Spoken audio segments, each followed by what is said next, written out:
Hey guys, Toby Mathis here, and today we're going to talk about how to pay less taxes legally. All right, that's a big one. Now, here's the truth in the United States: tax avoidance isn't illegal, tax evasion is.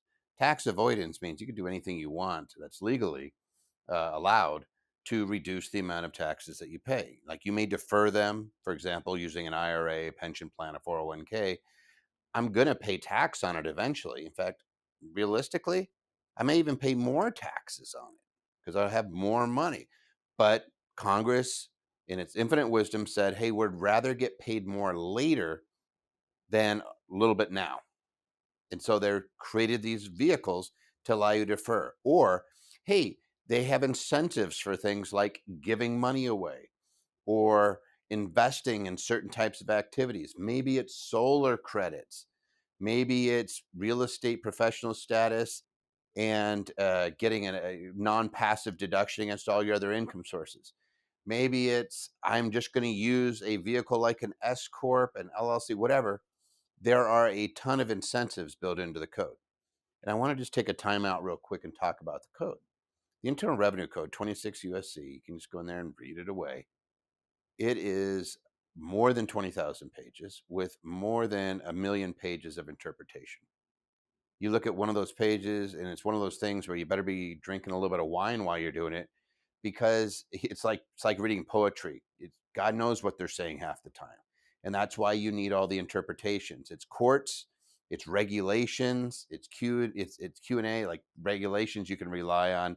If there's a question and answer on the internet from the IRS, you can't. Sounds kind of weird, but it's not actually precedent. You can't technically rely on it, although you look at it, you know what they're going to do. But it's like there's just a lot of tax code out there. So the easiest thing to do is say, I'm not going to try to read all that. Nobody can read all that. It would take you years if even if you manage to process it all. Nobody knows the whole code. Nobody. Period. They don't have the time for it nor the retention. Maybe a computer could know it. But what we do know is that there's paths that you can walk down. Like you don't have to know all of the different ways that you could write something off, for example. You just have to know a way that you can utilize. There might be 20 paths to get to the top of the mountain. You just need to figure one out. You don't need to go through and act all crazy. You can actually look at the incentives that are built up. So the first thing we do is we start looking at the incentives. One of the major incentives that's in the code, and I'm just going to put it this way. This was something Robert Kiyosaki used to do. He wrote a book called Rich Dad, Poor Dad, which is really good. Years ago, is a lot of people earn money, they pay tax, and then they spend. And that's not a very efficient way. A lot of folks, that's their tax strategy. They go to work, they get taxed on everything that they do, and then they spend it. And there's a type of activity where we can reverse two of these things, where we can earn money, then we can spend, and then we pay tax on the leftover. And that type of organization is a business. You could do it as an individual where you're operating as a sole proprietor, but you're doing a trader business. You're doing something where I have a profit motive.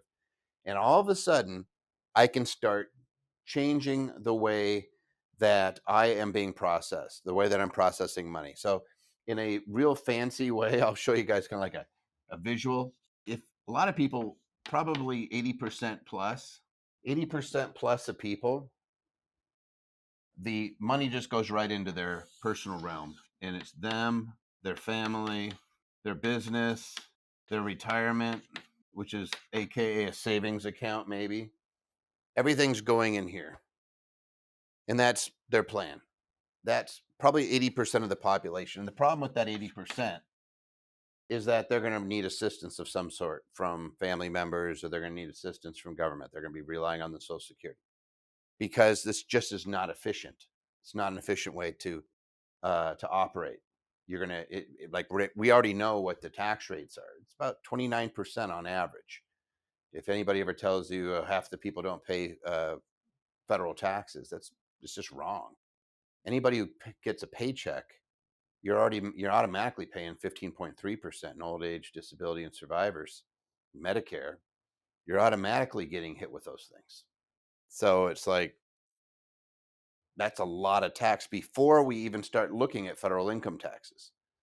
So Tax Foundation has it pegged at right under 30%.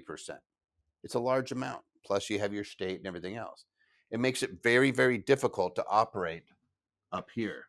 This is not a good way to do it. So, if you are an individual and this is what you're doing, you are at a disadvantage. Now, if you're a W 2 person and you say, well, what do I do?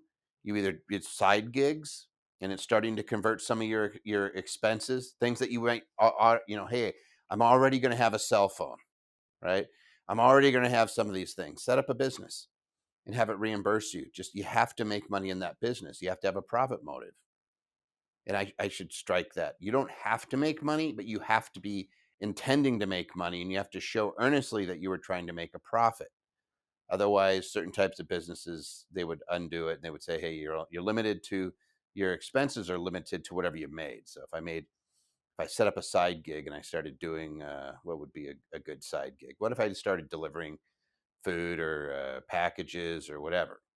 And I said, hey, you know what? I'm going to go do that. Or I Ubered or I Lyft, and I make an extra $10,000 a year. I could write off the full 10,000. I could keep 100% of it, and I could be using the money that I made to cover expenses that I would have had anyway.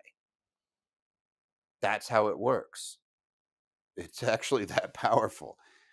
But you want to get yourself into a position where you're earning the money and then you're spending it. We don't want to be earning and taxing and spending. Now, it's easy for me to say, right? Say, hey, if you're a W-2 employee and that's all your income, you're kind of stuck, right? You get that side gig, or you do things like real estate, or you look at other things that I could deduct. HSA, health savings accounts, IRAs.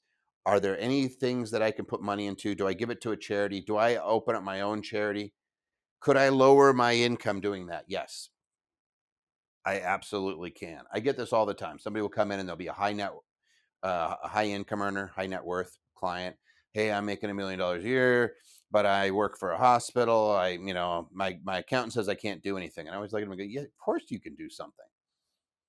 You just have to decide whether the juice is worth the squeeze. What could I do for that person? All right. Do you invest? Oh yeah, I like to do real estate. Okay. What does your spouse do? Oh, stay at home, or they're taking care of the household. Maybe you have kids or whatever. Okay, let's get that person to be involved in your real estate investing, in your investments, because there's a little nuance where we could actually make the losses from the real estate, which, by the way, we can create losses on paper with real estate through something called depreciation, accelerated depreciation, a 168K deduction, cost segregation.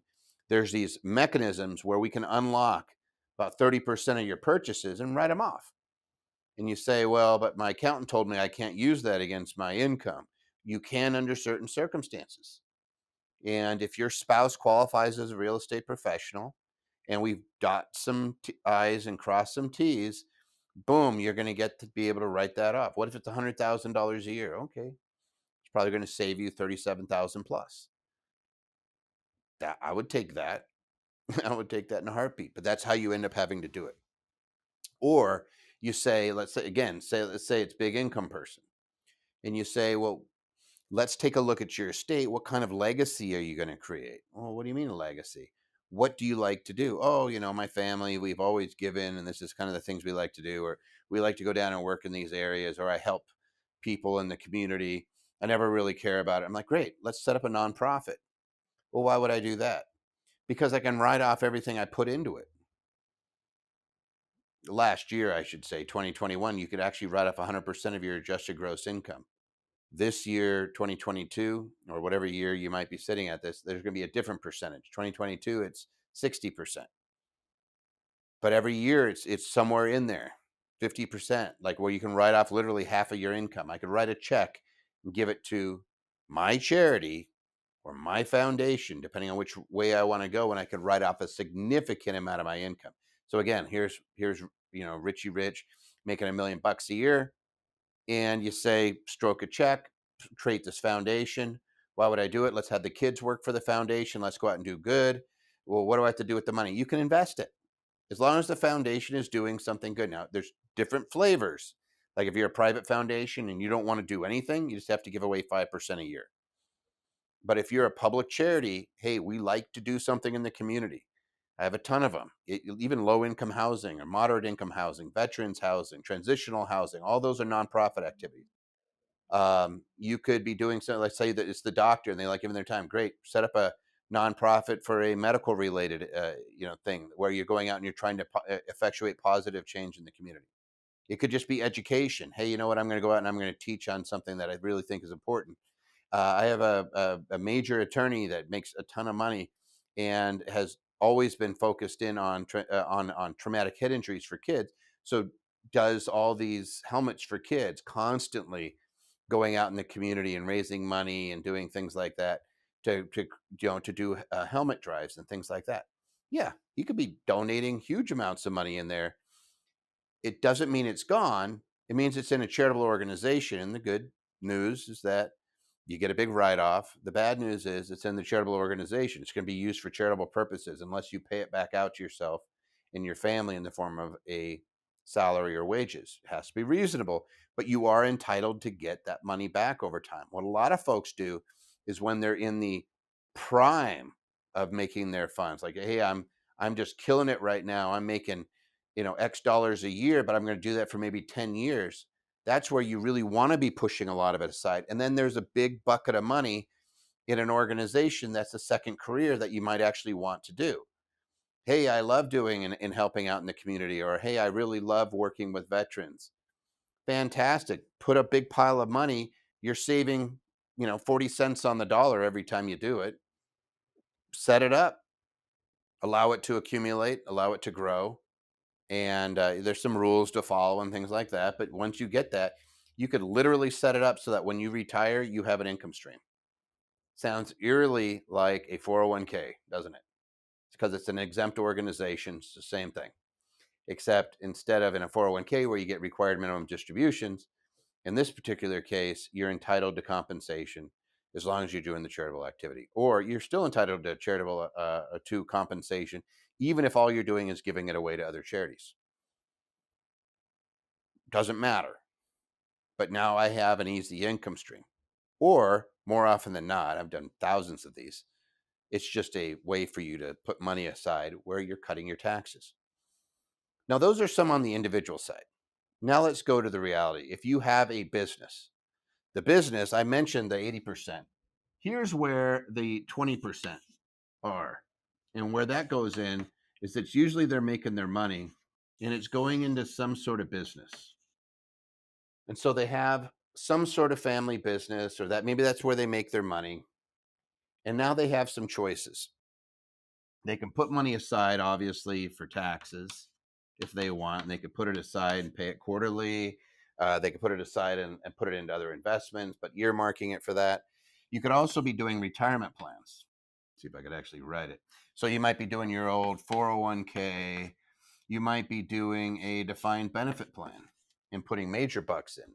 We have defined benefit plans where people are putting upwards of $700,000 a year in them. It's a reverse calculation. They're calculating how much you receive from your retirement to keep your income at the same level as it is now, up to a certain threshold, about 200,000, a little bit more. But when I say that, that's how much you can get out as required minimum distributions when you retire. So it's a reverse engineer. So if you're an older person and you don't have a ton of retirement put aside, this is your best friend. You could be putting hundreds of thousands of dollars tax deductible into a plan and then paying the tax as it comes out. So they could be doing something like that and pushing it aside. They may be splitting it with things like your kids. Hey, I'm going to let my family pay for taxes at their level. They're going to earn money. And let's say you have a college kid. If it's me and I'm up here and I'm making money and I pay for my child's education at the university, in order for me to pay $1, I have to make about $1.40 because I earn it. Then I have to pay tax, 40 cents on it, and then I have $1 left or whatever it is. You may be much higher in your state, or maybe you're a little bit less in your state. But whatever the case, there's a transaction that has to occur. I make the money, there's a bunch of tax, and then I get some money to pay for the tuition. If the kid was making money from your business, Well, they're making the money, but their tax rate is probably going to be a lot less than yours. They're making less than 12,000 bucks a year at zero. And you might be looking at it going, hey, I would have paid 4,000 bucks on that. They didn't have to. All they have to do is be part of your business and add some value. You could be splitting it with others. You could be splitting it with another company even. If you want to start pushing money out, you can actually set up other endeavors where you're saying, hey, you know what, I'm gonna have a management entity. I'm gonna have a management C corp, and it's gonna be a tax of 21%. And what I'm gonna do is make sure that I have a huge chunk of war chest there so that I can do more business in the future. I'm going to accumulate it so that this one can take off and continue to be another. I'm planting another company to grow. But what you don't see in this is immediately going into one big pool. You see it being spread out. Now, from a tax standpoint, that really makes sense because I can start splitting the income. What if I'm just doing it with third parties and others? Like, hey, I have people that I would normally give money to, and I might be supporting. Maybe it's family members, maybe it's friends or whatever. You're much better off letting them pay the tax on it and saying, hey, instead of me just giving you money, you have to come work for me. You have to do something for it. And it may be that you say to like your kid, you say, hey, you have to do social media for me. I don't understand the internet. What I need you to do is go research all my competitors. All I want you to do is put their Instagrams, their Facebooks on your page. I want you to interact with it. I want you to ask them questions. And I want you to watch what they're doing and then let me know. Is there a big value to that? There's a huge value to that. You could be paying thousands of dollars a week to a company just to do that.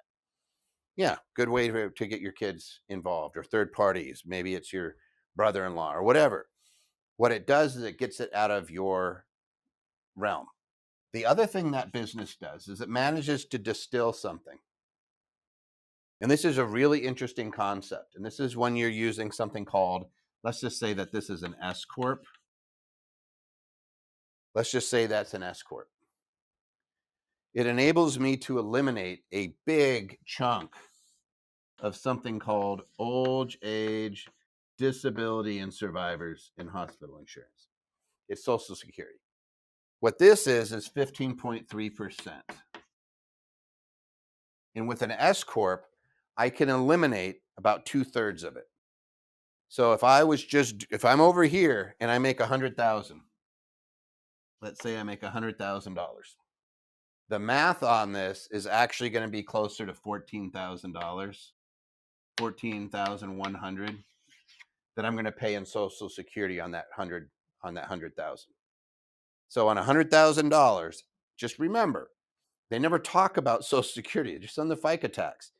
It's old age disability survivors and Medicare, and I'm paying 15.3%. I get to deduct half of it, which is why we get to the 14,100. So if you made 100 grand, you're going to pay somewhere around $14,000 in self-employment tax. I make that same amount in that S Corp, and I'm going to cut that by 2/3. I'm going to be able to take that, and it's going to be closer to, what would it be? Closer to 5,000 bucks. Let's just call it 5,000. So we immediately have a pretty big savings. I'll put it over here. You'd be paying about 14,100 versus, and I'll actually go higher. I'll say 6,000. I'll say you gave yourself a little more salary. Now, there's a beautiful part of this is because remember, when the money's coming through, I can jam it into a retirement plan. So if I am paying myself a salary, because that's the one thing I'd have to do as an S corp, is I have to make sure I'm paying myself a reasonable salary. I could be jamming that into a retirement plan. So I have a bunch of benefits. A lot of people just don't realize this stuff when they're going through life because nobody's stopping them to say, hey, you're overpaying, or there might be a better way.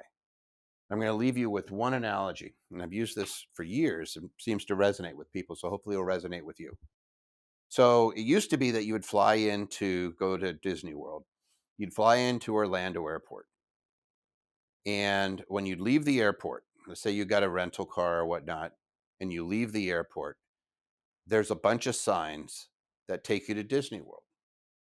Back in the day, you have to keep quarters with you because you'd have to pay an actual toll as you go. Multiple toll booths were on the way to Disney World. Do you think they did that on purpose?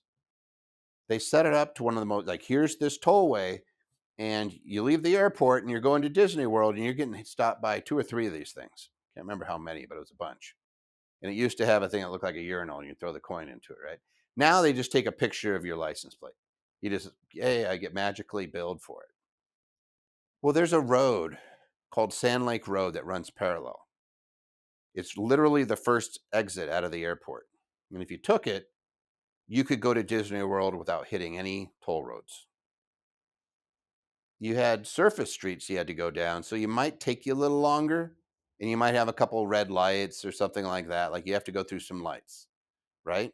But it would avoided the toll. Taxes are like that. Their way that everybody tells you to go is the way that's going to get you hit with the most tolls. But if you stop and you look around, you could say there might be a cheaper way, there might be a better way, and what's the price I have to pay to do it? What is the cost? Maybe it's I have to set up a business. Okay. Is it worth it if you save $10,000 a year? Is it worth it to set up a business? You're going to, the answer is really, it depends on how much it costs me to run a business. Let's say it costs me to do a business $2,000 a year. And by the way, if we were apples and oranges, it's the same amount to run a business, whether it's a sole proprietor or an S corp. It's pretty darn close because they both require books and records. But let's just say we'll just play along. Let's say it costs you an extra $2,000 because you had to deal with a lawyer. You have to, maybe you have to do an extra formality. You're like, oh, I have to have one meeting a year, whatever that would run. Just sit with yourself and decide who's going to be the officers. So, whatever that case, that's the expense. And you're saying, is there enough juice to justify the squeeze? Is the juice worth the squeeze? Is, hey, it's going to cost me $2,000, but I'm going to save $20,000 a year. Is that worth it? I'd say, yeah, probably 10x right there. I'm okay with that. But there's so much other benefit you get out of it. It is literally night and day between these two in the way the IRS treats you. So I'm going to go back to where I started. We're talking about the code, how lengthy it is.